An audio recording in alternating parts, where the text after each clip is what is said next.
Welcome back. Fresh off the heels of the Johnny Depp Amber Heard defamation trial, Kyle Rittenhouse says he feels it's now time to push ahead with his own defamation lawsuit.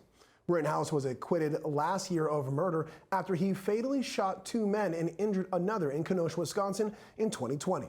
The shooting happened during riots and civil unrest following the shooting of black man Jacob Blake by a white police officer.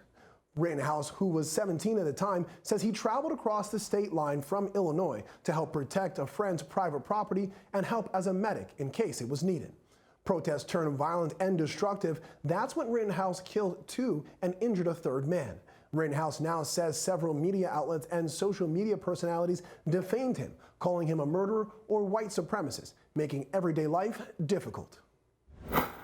We're going to make the media pay for what they did to me. They made it hard for me to live a normal life. I can't go out into public. I can't go to the store. It's hard for me to go anywhere without security. Shoot, doing basic things like taking my dog to the dog park is difficult. So they made it really difficult to be normal. Kyle was charged with a crime. News organizations are allowed to report on that.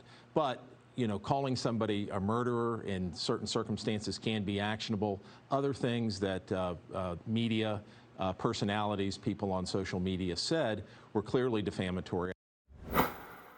Terry, do you think Johnny Depp's recent win against Amber Heard motivated this lawsuit? And do you think the fact that Depp won could help Rittenhouse do the same?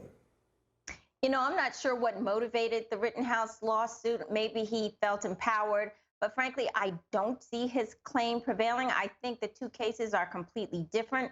The Depp Heard suit was 2 different cases where you had defamatory statements made against 2 individuals. The Rittenhouse case is totally different. He has killed 2 people, injured a 3rd. It was a murder trial, and essentially the press is allowed to absolutely report on that. Now, yes, you're innocent until you're proven guilty. But the fact that he's got people looking at him differently and people are talking on social media, if the press acted responsibly and talked about the case, I don't think there's going to be a defamation claim against. I mean, obviously, you have to say that it's false and that it caused injury. So I'm not sure he's going to be able to prove all that. Yeah, and Joe, that kind of leads me to my question for you. How strong does Rittenhouse's case look to you? And would Rittenhouse be considered a public figure like Johnny Depp was? I think there's an argument that because of what was happening with him at that time, he would be a limited purpose public figure.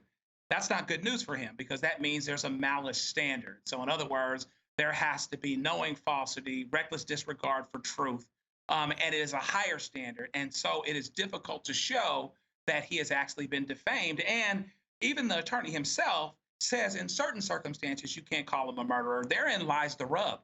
There's an argument that you can call him a murderer because he did murder, he did kill. That does not mean he was convicted legally. He's not a convicted murderer. He was not convicted of murder, but he did kill those 2 people. He's not like somebody else like an O.J. Simpson who claimed it didn't happen. People wanted to believe it, but they never had it proven.